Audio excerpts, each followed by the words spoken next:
Welcome to today's episode of Minecraft Voltz. Today's a really special episode because we are going to be doing the force field, which is a really unique thing, and I've been learning how to build it in a previous world, so I'm going to be building it right now, and I realized that I don't have enough space over here, so I'm going to be building it way over here. Alright, so let's get started. I already have the things preloaded. We're going to need all of this stuff. Scale module, we're going to need a cube mode, because I want to do cube mode. I tried sphere, but sphere is a little bit of a annoying kind of a thing. So we're going to go with cube. Let's see, we've got a coercion deriver. We've got a redstone torch, obviously. Fortron capacitor. We have all of these speed modules, capacity modules. We are going to have an infinite battery so that we don't run out of power. And we have plenty of these because we're going to be doing all of them into the coercion deriver.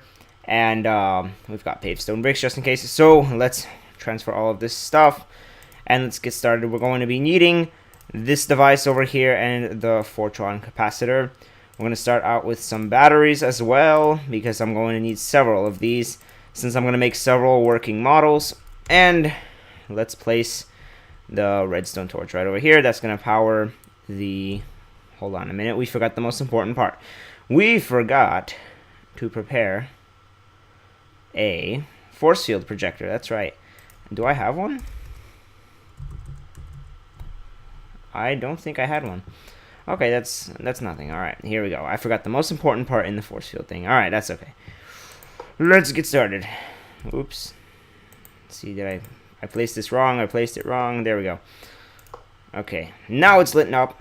So we're going to be placing these things over here. We've got that. 2. We've got a third one. We're going to be doing 1, 2, and then a third one, and then 1, 2, and a third one as well. Oops. Our third one as well. There we go. So we've got 9 in total, just like we've got 9 batteries. So we're going to be placing the batteries in here. We're going to do it for all of them. And hopefully we're going to be able to derive enough energy to power this whole thing. So let's see. We're going to have to turn on the coercion deriver. We've got this. We're going to go to the third one. This is going to be really cool because then the only way to destroy a shield or actually attack a base once it's under the shield is using an EMP explosive. And one thing that I did want to tell you guys, if you ever get locked out of your force field because you forgot to take anything with you, then all you have to do is set off an EMP and that should probably solve the problem. Because you locked yourself out. I know I did the first time I built the force field. So, that's what I always did to fix the problem. And now that I've got this whole thing figured out, I'm going to be using a remote to control this thing remotely. I keep forgetting to power these on. Hold on. There we go. Let's see. These, we've got 3 more to go. So, I need... Oh, and there's a battery. Okay, good. So, I got the battery. I've got it powered. I've got the battery, and I've got it powered again. Okay, what else are we going to be doing here? I'm going to be doing that. I'm going to be doing this. We've got all of these powered up. So now we're missing the most important part. We are missing the capacitor. This is actually the second most important part. So we're going to place it right over here. And let's see, we have to power it. And now it should be receiving the Fortrons, which it is. We can clearly see that it's powering it up. Now we could use some upgrades on these actually. Oops, wrong button. Hold on. There we go. I gotta press E. I always forget. We can do a speed module. How about that? And we can do a capacity one too. Why not? That would be awesome. We've got the capacity. We've got speed. I wonder what happens if you do 2 speed modules. I mean, that could probably speed it up more. That would be nice because it takes a while to reload. And by the way, if an EMP goes off and it doesn't affect the projector itself, then the shield always rebuilds automatically. And one more thing that I did want to talk about from what I heard is that it's really bad around fusion and fission reactors. So you probably shouldn't do it anywhere near that. Just build it like around it, or just try and keep it away from any of the reactors, because it usually does not end well. And luckily I have mine turned off, so just in case something does happen, nothing's going to blow up. But we're going to be doing this as a test run first, and then we're going to be preparing for battle. So we've got all of this thing over here, and we have to put in a cube mode. To be honest, I never did a cube mode yet. Oh, wow. I've never done cube mode, I just did sphere before. We've got this thing powered up, and it should be projecting once it has enough energy. So we are at negative 100 joules, and we have to wait for the meter to power it all up, I think. Oh, did we set the distance yet? Yeah, I have to set the distance. Hold on. Frequency 0. How do we set the distance again? I keep forgetting these things. Hold on. There has to be something to set the distance, and I forgot exactly what it was. Hold on. So I'm going to... Oh, yeah, that's right. I forgot. It's a scale module. What am I doing? Sometimes I get all caught up with this stuff. Okay, let's do scale module 17. We're going to do 17 spaces, and it should start loading it. Oh, there you can see the first few blocks are appearing, and this is perfect because this is actually the center of the force field, and the outside of the force field is going to be over there. So we've got this whole thing forming. You can see it forms pretty fast now that I have a speed module, because normally it would take much longer if I didn't. So let's go check this out. This is looking perfect. Like, look at this. We've got this whole thing forming, and by the way, you can always escape through once it didn't form yet. However, once the whole thing is formed, you cannot break through it unless you have an EMP. And which, by the way, I tried an EMP tower. I'm still not really sure what an EMP tower itself does, because that really didn't help me. And looks like 17 is actually pretty perfect. Like, look at this. I've got this whole base surrounded, and I'm not having any issues whatsoever. I mean, these blocks are pretty much safe because they're within the shield, so if something breaks, they won't be affected. And, I mean, the shield won't go down here unless someone breaks a block, so there's no worries unless someone breaks it. And even if they do, they won't be able to get through because the shield block will automatically form. And yeah, I mean, most of the glitches that people have told me about, such as using some kind of an alloy to get through, are no longer actually really working at all. So we've got the main part of the base secure. The mod is running really well. And see, like, you can't break it. I mean, you can, but it will form right over it. So this whole area is nice and secure. It's only the office part that wasn't secure yet, but I didn't want to go all the way to the reactor, so I just left it at 17, because I actually like 17. 17 is like my lucky number. So 17 it is. And here we can see that it's pretty much all formed. Look at this. It's all force field-like. And there's a random block floating in midair. Alright, good.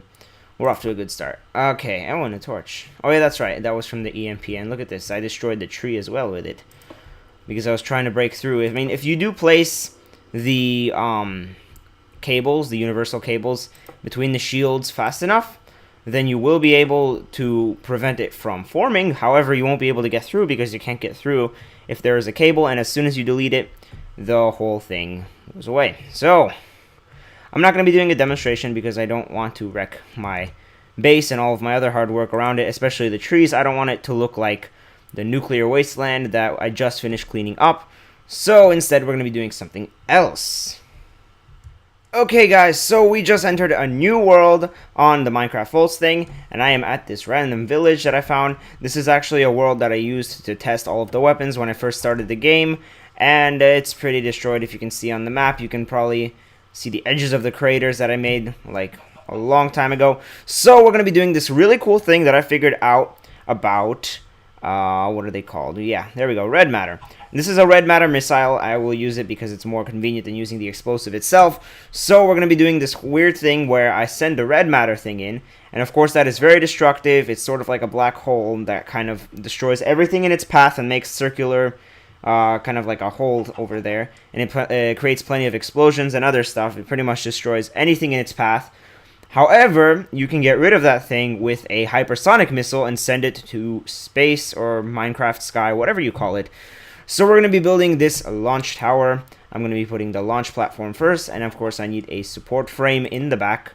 I'm going to do 2. I don't know if that's required, but I prefer to do 2 because it kind of just fits better. Let's see, we're going to need a launcher control panel. We're going to need to connect this to some kind of power source, and I'm just going to go ahead and do a little bit of connecting it to an ultimate energy cube. I know that's kind of cheating, but you know, whatever. This is just for a demonstration. It's not even the same world that I'm using on this. So we are going to first put a red matter missile. I already have the coordinates on the radar gun right over here, so looks like we are ready for launch once I have... Oh, I don't have sufficient electricity. Hold on. I just realized that it's plugged upside down. Or not upside down, but it's plugged in the wrong way. And that should work. It's powering it up right now. Good. So let's get ourselves a redstone torch. Redstone torch. There we go. Now we're going to have to program the coordinates. I already have them transferred on from my radar gun. And I'm going to be launching it in 5, 4, 3, 2, 1. There it goes! And here it's going to come down pretty soon. Here it goes, here it goes. And you can probably already see and hear it.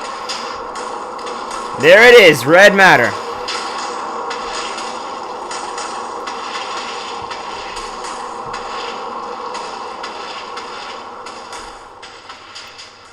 So as you can probably see from that, that's really, really, really destructive. So what do you do to get rid of that if you hit your base? I don't know, whatever it did, that you don't want to do this anymore because it's destroying too much or something. All you have to do is send a hypersonic missile, and it does something really cool. Ready? Launch! Let's go and watch it. It's going to send it to space.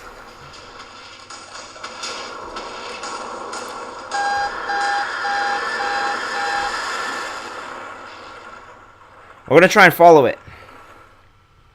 Oh, well, the render distance is gone, so... I don't have the render distance on very maximum, so I just have it on standard so I can film it better. And you can see that this is the damage that was done by the red matter. It does kind of this pattern that's like very circular or spherical, however you want to call it. But the hypersonic does do some damage. It made some of the blocks flow, and look at that, we've got radiation over here already. That's not from the red matter. Red matter does not create radiation. It does not make the radioactive mycelium blocks. However, it does do that. And it will destroy anything in its path, including obsidian and bedrock. And it will probably tear through the bottom, because I know that some of the missiles do have the capability of doing that. I just can't remember which one. And the point is, there's like a lot of world holes in this particular map. So now that you've seen the demonstration, you know some really cool things that you can do if you want to just scare another team or your enemies or opponents or whatever. Then you can just do that, because that would be really cool. If you don't want to do too much damage, you can just send the red matter and immediately afterwards send a hypersonic missile to serve as a warning. You can probably see that it didn't do as much damage as it was intended to. However, it is still pretty cool, and it will pretty much scare the enemy from attacking you or messing with you again. So, you know, it's something pretty cool that you can try. And that's pretty much it for this episode. That's all I have today. We've got the force field working on the other world. We've got this demonstration down. So we are pretty much getting ready, and we're almost there. We are pretty much working really well to get the server ready. However, it is still a long ways away from becoming a server. But once we do get this to be a server and we make up some teams, we are going to be starting the Voltz War. So, thanks for watching, and we'll see you next time.